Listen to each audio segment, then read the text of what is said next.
સુધીર અને રાજન બંને ખૂબ જ સારા મિત્ર હતા. બંને બચપનથી જ એક સાથે ભણ્યા અને મોટા થયા. બંનેને એકબીજાના ઘરમાં એક સમાન પ્રેમ અને માન મળતું હતું. સુધીરના પિતા એક નાનકડી કંપનીમાં સાધારણ કર્મચારી હતા, જ્યારે રાજનના પિતા એક ઉચ્ચ અધિકારીના પદ ઉપર હતા. રાજનને સુધીરના હાથની દાબેલી ખૂબ જ પસંદ હતી. તે ઘણી વખત સુધીરના ઘરે એના હાથની બનેલી દાબેલી ખાવા આવતો હતો. ધીરે ધીરે સમય પસાર થવા લાગ્યો. હવે બંને મિત્રો ઉચ્ચ શિક્ષણ સંસ્થાનમાં પ્રવેશી ચૂક્યા હતા, પરંતુ બંને વચ્ચેનો પ્રેમ નાનપણ જેવો જ હતો. બંને મિત્રો એક જ કોલેજથી બીટેક કરી રહ્યા હતા. આ વર્ષે બંનેનું ભણવાનું પણ પૂરું થવાનું હતું. થોડા દિવસો પછી રાજનના પિતાનું ટ્રાન્સફર બીજા શહેરમાં થઈ ગયું. રાજનનો પરિવાર હવે બીજા મોટા સિટીમાં શિફ્ટ થઈ ગયો. ધીરે ધીરે 2 વર્ષ કેમ વીતી ગયા, સમયની ખબર જ ન પડી. સુધીરે M.Tech નો અભ્યાસ પૂરો કરી લીધો અને હવે એના પિતાનું સ્વાસ્થ્ય પણ બરાબર રહેવા લાગ્યું હતું. એટલા માટે સુધીરે એક કંપનીમાં કામ કરવાનું શરૂ કરી દીધું. હવે તે નોકરીએ લાગી ગયો હતો અને એના પિતાની તબિયત પણ બરાબર રહેતી ન હતી. એટલે સુધીરના માતા પિતાએ જલ્દી એના લગ્ન કરાવી નાખ્યા. સુધીરના લગ્ન બાદ જાણે એના ઉપર દુઃખનો પહાડ તૂટી ગયો. લગ્નના થોડા દિવસો પછી જ એના પિતાનું મૃત્યુ થઈ ગયું અને હજી પોતાના પિતાના દુઃખમાંથી તે બહાર જ નીકળ્યો આવી શક્યો કે થોડા દિવસો પછી એના મમ્મી પણ હૃદય રોગને કારણે મૃત્યુ પામ્યા. માતા અને પિતાના મૃત્યુ બાદ સુધીર પૂરી રીતે ભાંગી પડ્યો હતો. હવે તે પોતાની જિંદગીથી બિલકુલ હતાશ થઈ ગયો હતો. ત્યારે એક બીજા ખરાબ સમાચાર તેને મળ્યા. અત્યારે તે જે કંપનીમાં કામ કરી રહ્યો હતો એ અચાનક બંધ થઈ ગઈ. એના પછી એક ખરાબ સમાચારની હાલત થઈને હવે એને આ ઘર અને શહેર બંને છોડીને નિશ્ચય કરી લીધો. બીજા શહેરમાં પહોંચીને સૌથી પહેલા એણે એક કંપનીમાં પોતાના માટે નોકરીની તપાસ કરી અને કંપનીમાં કામ કરવાનું શરૂ કરી દીધું. હવે ધીરે ધીરે એની જિંદગી સામાન્ય થવા લાગી હતી. થોડા દિવસો પછી એને એક પુત્ર રત્નની પ્રાપ્તિ થઈ. સુધીર પોતાની પત્ની અને બાળકની સાથે ખુશ રહેવા લાગ્યો. ત્યારે એક દિવસ તે પોતાની કંપનીમાં કામ કરવા ગયો તો ખબર પડી કે હડતાલને કારણે કંપનીમાં તાળું લાગી ગયું છે. કંપનીના માલિકે કર્મચારીઓની હડતાલની ખબરથી કંપની જ બંધ કરવાનો નિર્ણય લઈ લીધો અને બધા કર્મચારીઓનું જે વેતન રહી ગયું હતું તે આપીને છૂટા કરી નાખ્યા. ફરી સુધીર પોતાના માટે નવું કામ શોધવામાં લાગી ગયો, પરંતુ ઘણા દિવસો વીતી ગયા પછી પણ તેને કામ મળ્યું નહીં. ઘરમાં ખાવાના પણ ફાફા પડવા લાગ્યા. એક દિવસ અચાનક તેના દીકરાની તબિયત ખરાબ થઈ ગઈ. એના ઈલાજ માટે એણે પોતાની પત્નીના ઘરેણાં વેચવા પડ્યા. હવે એના ઘરની હાલત દિવસે ને દિવસે ખરાબ થતી જઈ રહી હતી. તેની હાલત વધારે બગડતી જતી રહી હતી, પરંતુ તેનો વ્યવહાર એટલો સારો હતો કે દૂધ, શાકભાજી અને કરિયાણા વાળાએ એને હજ સુધી કંઈ પણ નહોતું કહ્યું અને સામાન આપતા જ જતા હતા. પરંતુ હવે સુધીરને શરમ આવવા લાગી હતી. હવે એણે મજબૂરીમાં દાબેલી વેચવાનો નિર્ણય કર્યો. એક દિવસ બજાર જઈને દાબેલી વેચવાના માટે બધો સામાન ખરીદી લીધો અને બનાવીને ફૂટપાથ પર બેસીને વેચવા લાગ્યો. લોકોને તેના હાથની દાબેલીનો સ્વાદ વધારે સારો લાગવા લાગ્યો હતો અને ધીરે ધીરે એની કમાણી થવા લાગી. થોડો સમય વીત્યો પછી એણે એક સારી રેકડી ખરીદી લીધી. દાબેલીની રેકડી કર્યા પછી એના ઘરમાં રૂપિયા આવવા લાગ્યા. હવે એના પરિવારનું ભરણ પોષણ સારી રીતે ચાલવા લાગ્યું. એક દિવસ એની રેકડી પાસે એક મોટી કાર આવીને ઊભી રહી. કારના ડ્રાઈવરે કારમાં બેઠા બેઠા જ 4 દાબેલી પાર્સલ કરવા માટે કહ્યું. કારમાં પાછળ બેઠેલી વ્યક્તિ ફોન પર વાત કરી રહી હતી. સુધીરને એનો અવાજ સાંભળીને ઝાટકો લાગ્યો. એને એવું લાગ્યું કે કદાચ આ અવાજ કંઈક જાણીતો છે. સુધીરે કારની અંદર બેઠેલા વ્યક્તિને જોવાનો પ્રયાસ પણ કર્યો, પરંતુ કારના કાચ બંધ હોવાને કારણે તેમાં બેઠેલા વ્યક્તિ તેને દેખાઈ રહી ન હતી. ત્યારબાદ સુધીર દાબેલી બનાવવા લાગી ગયો. તેણે ખૂબ જ પ્રેમથી બધા મસાલા નાખીને 4 દાબેલી બનાવી. ડ્રાઈવર કારને સાઈડમાં પાર્ક કરીને ઉતરીને આવ્યો અને સુધીરને તેને દાબેલી આપી દીધી. ડ્રાઈવરે દાબેલી લઈને તેને 500ની નોટ પકડાવી દીધી. સુધીરે કહ્યું, ભાઈ, મારી પાસે અત્યારે એટલા રૂપિયા નથી, કે હું આમાંથી બાકીના રૂપિયા તમને પાછા આપી શકું. એવું કરજો. ફરીવાર ક્યારેક આવશો ત્યારે મને રૂપિયા આપી દેજો. એટલું કહીને સુધીરે 500ની નોટ પાછી લઈ આપી દીધી. રાજને કહ્યું, દાબેલી ના રૂપિયા તો આપી દો. એટલે ડ્રાઈવરે જણાવ્યું કે તેની પાસે છૂટા રૂપિયા નથી, એટલા માટે તેણે 500ની નોટ પાછી કરી દીધી. એણે કહ્યું, ફરી ક્યારે આપી દેજો. કારના માલિકે કહ્યું, એવું કરો, જઈને આ રૂપિયા તેમને જ આપી દો. કહી દેજો કે અમે બાકીના વધતા રૂપિયા ફરીવાર આવીશું ત્યારે લઈ જઈશું. ડ્રાઈવરે જઈને સુધીરને કહ્યું કે અમે બાકીના રૂપિયા પછી લઈશું. એટલે સુધીરે કહ્યું, ના ભાઈ, એવું ન થઈ શકે. તમારા માલિક ક્યાં સમયે મારી પાસે આવે અને મારી પાસે તે સમયે પણ ખુલ્લા ન હોય તો, અથવા તો એટલા રૂપિયા ના બચ્યા હોય તો તેમનું આવું બેકાર થઈ જશે. એટલા માટે તમે આ રૂપિયા માલિકને પાછા આપી દો. ડ્રાઈવરે જઈને આ જ વાત પોતાના માલિકને કહી. હવે માલિકે પણ એની વાત સમજાઈ ગઈ હતી. તેણે કહ્યું, ચાલો ફરીવાર ક્યારે અહીંથી નીકળશું તો તેને દાબેલીના રૂપિયા આપી દઈશું. ડ્રાઈવર ગાડી લઈને ચાલતો થયો. માલિકે જેવું જ પેકેટ ખોલીને દાબેલી મોઢામાં નાખી તેને આશ્ચર્યચકિત રહી ગયા. આવી દાબેલી તો ફક્ત સુધીર જ બનાવતો હતો. અહીં આવી દાબેલી મેં ક્યારેય પણ ખાધી નથી. આના મસાલામાં એ જ સ્વાદ છે જે સુધીર નાખતો હતો. તેણે 2 દાબેલી ખાઈ લીધી અને સુધીર વિશે વિચારતો રહ્યો. ઘણા પ્રકારના વિચાર તેના મનમાં આવવા લાગ્યા. તેની પત્નીએ હજી પોતાનું પેકેટ ખોલ્યું પણ નહોતું. રાજને પોતાની બંને દાબેલી ખતમ કરી નાખી અને ઘરે પહોંચીને વારંવાર તે દાબેલી વાળા વિશે વિચારતો જતો હતો. આ શહેરમાં લગભગ તે 2 વર્ષથી રહેતો હતો, પરંતુ દાબેલીનો આવો સ્વાદ તેને ક્યારેય નહોતો મળ્યો. પરંતુ આજે આ સ્વાદ તેને પરેશાન કરી રહ્યો હતો. રાજન સવારે જલ્દી ઉઠ્યો અને ઓફિસના ટાઈમથી પહેલા તૈયાર થઈ ગયો. પત્નીએ કહ્યું, આજે કોઈ મીટિંગ છે કે શું, કે આટલા જલ્દી જઈ રહ્યા છો? રાજને કહ્યું, મીટિંગ તો નથી, તેનાથી પણ કંઈક વધારે જરૂરી કામ છે. તે ગાડીમાં બેઠા અને ડ્રાઈવરને દાબેલી વાળા પાસે લઈ જવા માટે કહ્યું. રાજન ગાડીમાંથી ઉતરીને સુધીરની રાહ જોવા લાગ્યો. ઘણો સમય વીતી ગયો પણ સુધીર દાબેલી વેચવા માટે આવ્યો નહીં. તે આજે આવવાનો પણ ન હતો, કેમ કે સુધીર પણ ગાડીના માલિકનો અવાજ સાંભળીને બેચેન હતો.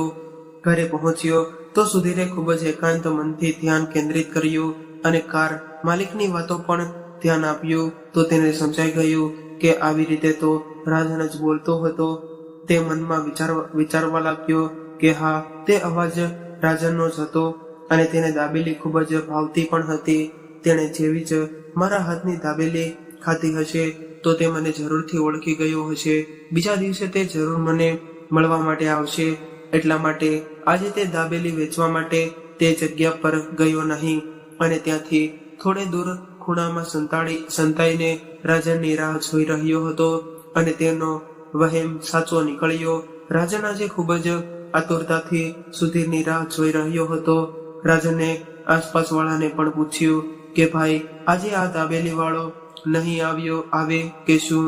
તો તે લોકોએ જણાવ્યું કે આજ સુધી ક્યારે એવું નથી થયું કે ઘડિયાળના 9ના ટકારે કે અહીં આવી જાય છે અને રાતના 9 વાગ્યા સુધીમાં અહીં જ રહે છે. આજે પહેલી વખત એવું થયું છે કે ના તો તે આવ્યો અને ના તેણે કોઈને કંઈ જણાવ્યું. બિચારો કિસ્મતનો મારેલો છે. આટલો ભણેલો ગણેલો હોવા છતાં પણ દાબેલી વેચી રહ્યા છે. રાજનની કંપનીમાંથી વારંવાર તેને ફોન આવી રહ્યા હતા. તેને આજે ઘણું મોડું થઈ ગયું હતું. રાજન મજબૂરીમાં ગાડીમાં બેઠો અને કંપની તરફ નીકળી ગયો. આજે તે કંપનીમાં જનરલ મેનેજરના પદ ઉપર કાર્યરત હતો. કંપનીની બધી જવાબદારી કંપનીના માલિકે તેના ખભા પર નાખી દીધી હતી. ગાડીમાં બેસીને તે વારંવાર સુધીર વિશે વિચારી રહ્યો હતો. ત્યારે અચાનક તેના મગજમાં ખ્યાલ આવ્યો કે જ્યારે ડ્રાઈવરે દાબેલી વાળા પાસે ગાડી ઊભી રાખી ત્યારે હું ફોન પર વાત કરી રહ્યો હતો. એટલે સુધીરે મારો અવાજ જરૂરથી સાંભળી લીધો હશે અને મને ઓળખી પણ ગયો હશે. આજે પોતાની પરિસ્થિતિને છુપાવવા માટે તે દાબેલી વેચવા માટે આવ્યો નથી. તેને ખબર હતી કે દાબેલી ખાતા જ તેના સ્વાદથી હું તેને અવશ્ય ઓળખી જઈશ. હવે રાજને પણ સુધીરને સામસામે મળવાનો વિચાર મૂકી દીધો, કેમ કે તેના સ્વાભિમાનને ઠેસ પહોંચવી ઉચિત ન લાગ્યું. ઘરે આવીને તે વિચારમાં ડૂબી ગયો કે કઈ રીતે સુધીરની મદદ કરી શકાય અને તેને ખબર પણ ન પડે કે મેં તેની મદદ કરી છે. રાજને આ રીતે ચિંતામાં જોઈને તેની પત્નીએ તેને પૂછ્યું કે શું વાત છે, આજે તમારી તબિયત ઠીક નથી લાગી રહી.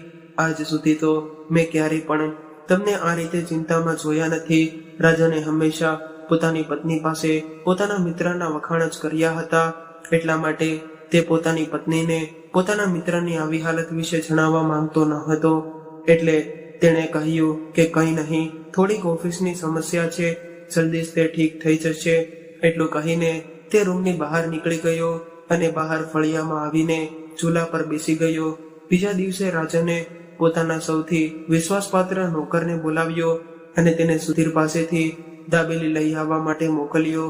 હવે તે રોજ દાબેલી મંગાવવા લાગ્યો. આ રીતે તેણે સુધીરની બધી જ સ્થિતિ અને તેની સાથે બનેલી ઘટનાઓની જાણકારી મેળવી લીધી. એક દિવસ નોકરે રાજનની યોજના અનુસાર શહેરમાં એક સારી કંપનીમાં જગ્યા ખાલી હોવાની સૂચના સુધીરને આપી અને તેને તે કંપનીમાં નોકરી મળવાની પૂરી સંભાવનાઓ જણાવી. પરંતુ સુધીરે કંપનીમાં ઇન્ટરવ્યુ માટે જવાની મનાઈ કરી દીધી. તેણે કહ્યું કે ભાઈ, કંપનીઓમાં તો લાગવગથી જ બધી પોસ્ટ ભરાય છે, બસ લેવા ખાતર ઇન્ટરવ્યુ લેવામાં આવે છે. એટલે તેઓનો કરે કહ્યું કે ના ભાઈ, તે કંપનીના મેનેજર ખૂબ જ ઈમાનદાર છે. તેઓ ફક્ત યોગ્યતા જુએ છે અને તેઓ ભલામણમાં જરાય પણ માનતા નથી. દોસ્ત, તારી પાસે આટલી યોગ્યતા છે, તારે એક વખત તે કંપનીમાં જરૂર જવું જોઈએ. જો નોકરી ના પણ મળે તો પણ આ દાબેલીનો ધંધો તો તારો ચાલી રહ્યો છે ને, બાકી જેવું તને ઠીક લાગે. એવું કહીને તે નોકર ત્યાંથી જતો રહ્યો. ઘરે જઈને સુધીર વિચારવા લાગ્યો કે તેનું કહેવું પણ બરાબર હતું. એકવાર જવામાં શું વાંધો છે, શું ખબર તેની વાત સાચી હોય. બીજા દિવસે સુધીર સવારે જલ્દી તૈયાર થઈને ઇન્ટરવ્યુ માટે તે કંપની તરફ નીકળી પડ્યો. અહીં રાજને ઇન્ટરવ્યુ માટે એક બોર્ડની રચના કરી હતી અને તેમાં બધા સદસ્યોને ચેતવણી પણ આપી હતી કે મારી પાસે યોગ્ય વ્યક્તિઓના નામનું લિસ્ટ જ સંસ્તુતિ ભલામણ હેતુ કરવા જોઈએ. બધા અધિકારીઓએ કંપનીમાં આવેલા બધા જ ઉમેદવારોના ઇન્ટરવ્યુ લીધા અને તેમાંથી 3 નામની પ્રસ્તુતિ રાજનની પાસે મોકલી, જેમાં સૌથી ઉપર સુધીરનું નામ હતું. રાજને તરત જ સુધીરના નામ પર સહમતિ આપી દીધી. ચયન બોર્ડે સુધીરને બોલાવીને તેને કંપનીમાં પ્રોડક્શન ઇન્ચાર્જના પદ ઉપર નિયુક્ત કરી લીધો અને સુધીરને પોતાના ઉપર વિશ્વાસ નહોતો થઈ રહ્યો કે આટલી મોટી કંપનીમાં આટલું મોટું પદ મને મળી શકે છે. તેણે મનમાં ને મનમાં નોકરનો આભાર માન્યો અને સૌથી પહેલા મંદિરમાં જઈને ભગવાનને પ્રસાદી ચડાવી. પછી ઘરે પહોંચીને આ સમાચાર પત્નીને સંભળાવ્યા કે ભગવાને આપણી પ્રાર્થના સાંભળી લીધી છે, આપણી કિસ્મત ખુલી ગઈ છે અને સારી કંપનીમાં ઊંચા પદ ઉપર નોકરી મળી ગઈ. પત્ની પણ ખૂબ જ ખુશ થઈ ગઈ અને તરત જ બધા સાથે ફરી મંદિરમાં ભગવાનના આશીર્વાદ લેવા માટે પહોંચી ગયા. સુધીરના આખા પરિવારમાં ખુશીઓ છવાઈ ગઈ. સવારે સુધીર નોકરી પર જવાની પહેલા પોતાની રેકડીના સ્થાન પર ગયો. તેના બધા સાથી તેને વધામણી દેવા લાગ્યા. કંપનીમાં પહોંચીને સુધીરે પોતાનું પદ ગ્રહણ કરી લીધું અને પૂરી નિષ્ઠા અને લગન સાથે કામ કરવા લાગી ગયો. સુધીરે પોતાના કામથી કંપનીના બધા જ કર્મચારીઓનું મન જીતી લીધું. થોડા જ દિવસોમાં બધા લોકો તેના પર ખૂબ જ વખાણ કરવા લાગ્યા.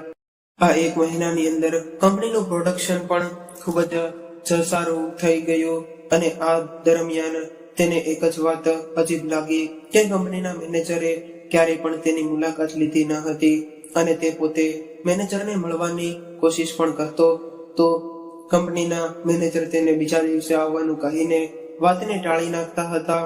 હવે આ કંપનીમાં બધું જ ખૂબ જ સારી રીતે ચાલવા લાગ્યું હતું. કંપનીના માલિક ઘણા દિવસોથી રાજનને પોતાની બીજા કંપનીમાં મોકલવા માંગતા હતા, કેમ કે ત્યાં બધું બરાબર નહોતું ચાલી રહ્યું. પરંતુ રાજન સુધીરને પૂરી રીતે સેટ કર્યા વગર જવા નહોતો માંગતો અને હવે તે પોતાના દાયિત્વને પૂર્ણ કરી ચૂક્યો હતો.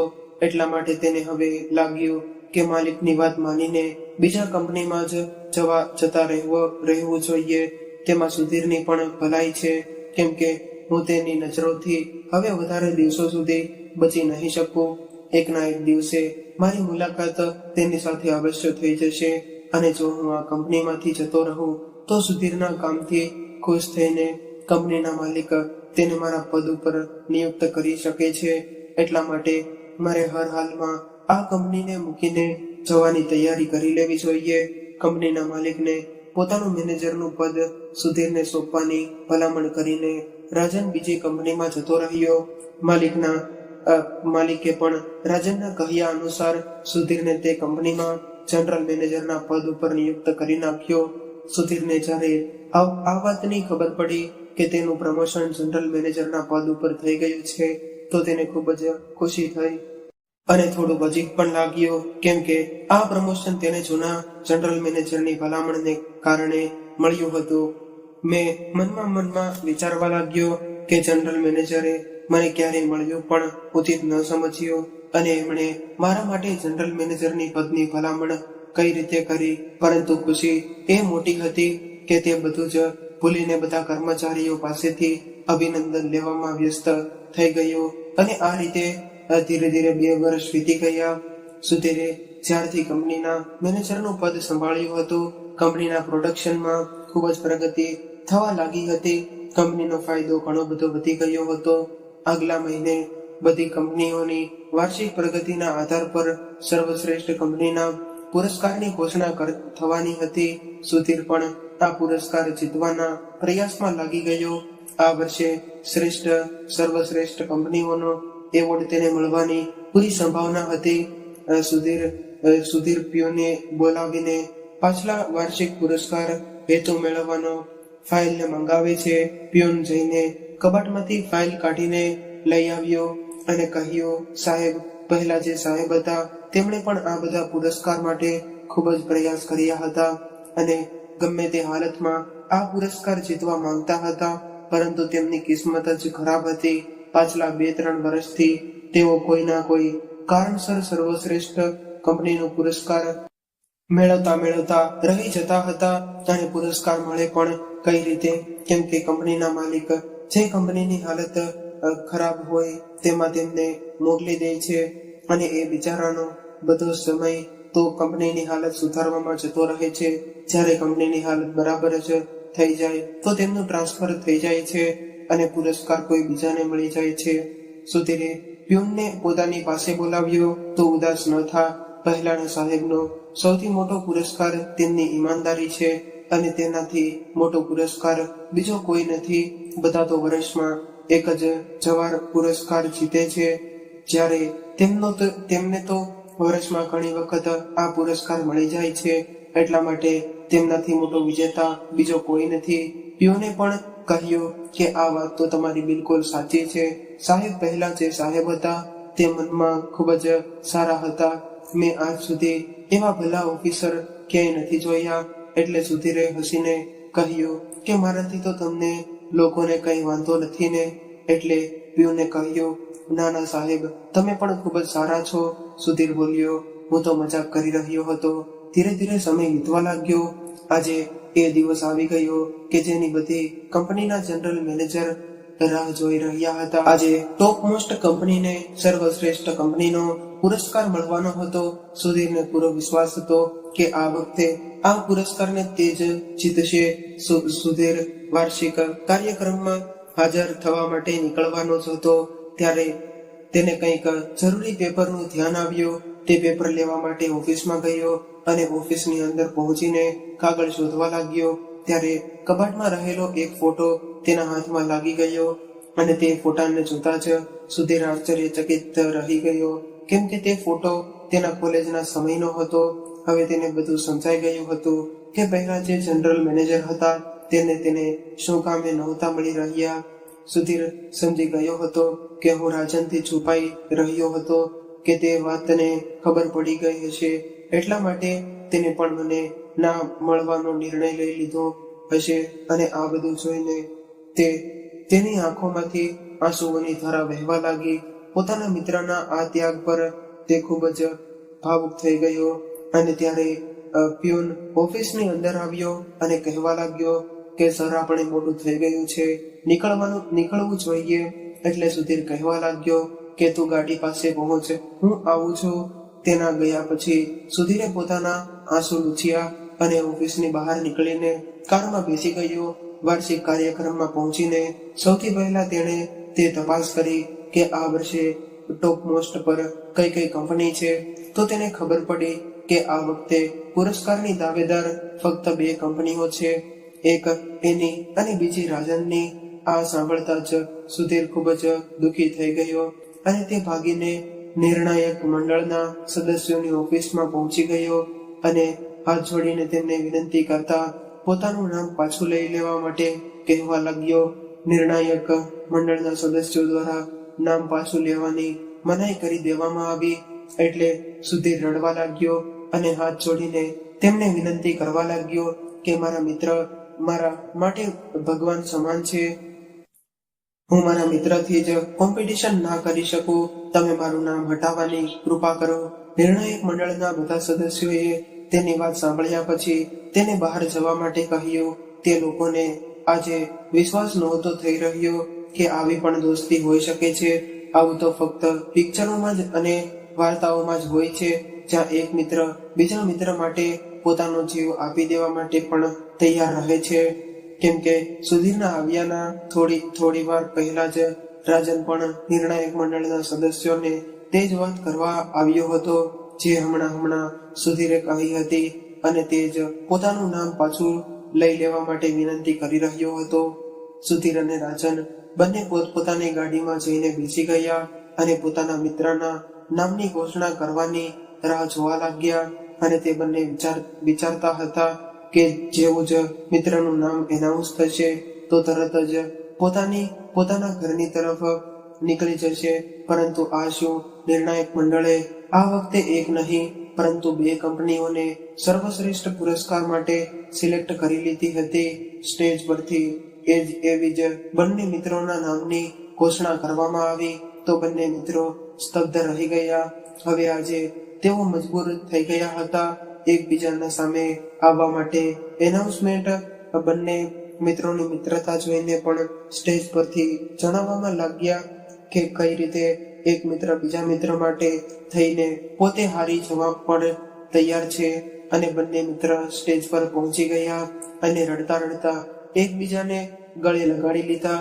એનાઉન્સમેન્ટની વાત સાંભળીને હોલમાં ઉપસ્થિત બધા લોકોની આંખોમાં પણ આંસુ આવી ગયા. હવે આખો હોલ બંને મિત્રની સાચી દોસ્તી પર પ્રેમને સલામ કરવા લાગ્યો.